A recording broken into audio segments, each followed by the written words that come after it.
Kardom kadogai phanta nang tum labang so video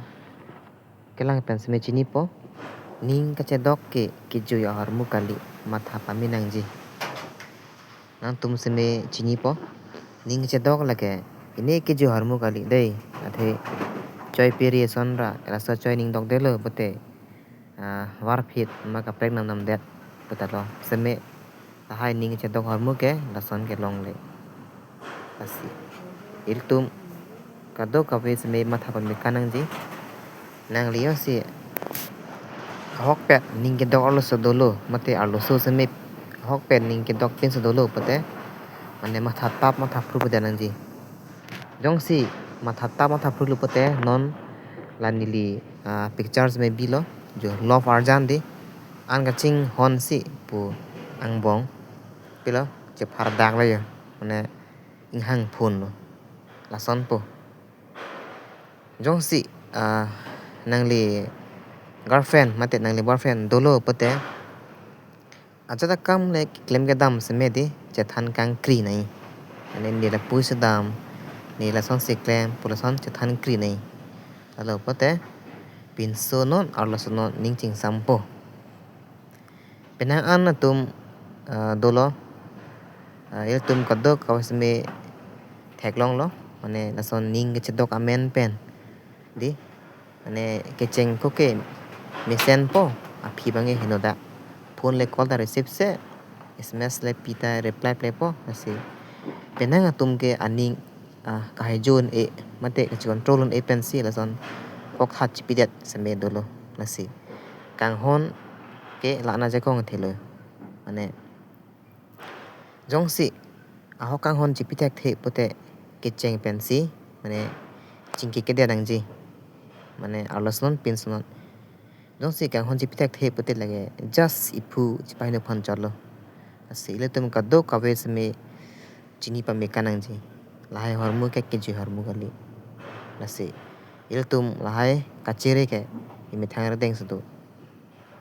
mane il tum along re long sme non lason klang olo mane ning che dok po che chong thudet po jo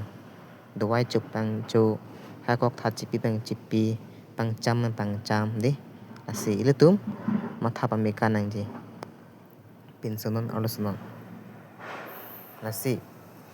kado kawe sme chini pa mekanang po mane ke dam tang lo sme non la bang so video na kalang tum an sme chini pa mekanang po jong si tum ning che dok pen si mane non ta chingki bom lang pote matha pa mekanang ji ning padu nang le girlfriend pas me ning padu nang ne pen nang le boyfriend pen sme ning padu ri jong si ning padu pote di ko ni ning ki du dio chu thek the ju nek the lai ning che dok harmu ke prek pik ho athe lage pini pena non la mobile long ason ra son gallery long photo bo la pen contact number bo sme nang le photo la delete pet un contact number delete pet un nang le block chai sme hola nang le tum kaching hon kaching che than ga lage delete e lage pride e lage mo nang le kaprek lo so le alam lo kaprek lo so le wan det posme di la bang so lam ke nang le chama tha ga alo son pin son lasi lai harmu ga delete e ning kaching sam harmu ga delete e lasi nang le di ahok pet ning ching sam lo la pen ning dok lo pote matha ket nai la puta ching kidet pote mo imithang si khai noi imithang ok pran khai no po mane iphugurom det po puluma jo asi le tum chama tha pa mekanang ji muni ga di inu phan chingkilo pa chingke ve nai halo phana chingke lang po ke cheng ko jir po friend pui sme mo phe di chingke bom po ke mo phe ning ching sam dalo pote ya bare halo pu phamage chekak dak po la po chingki thoro pong pare hala aprang ka chingki tang alo so mote apin so bangge